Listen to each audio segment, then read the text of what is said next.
সেটি অপূর্ব শোভায় মাতৃ আরাধনা চান করে সহস্র কোটি মানুষ এই উৎসবের আনন্দে মেতে ওঠে গড়ে ওঠে অপূর্ব বলেছে আনন্দ।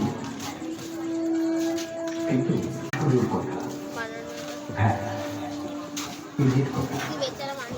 যা এই সৃষ্টির আড়ালে থেকে পরিবার বয়ে যাওয়া ঘাম ছড়িয়ে অক্লান্ত পরিশ্রমের বিনিময়ে যে সমস্ত মানুষগুলো তিল তিল করে গড়ে পড়ল একটা সৃষ্টি, তাদের কথা না বললে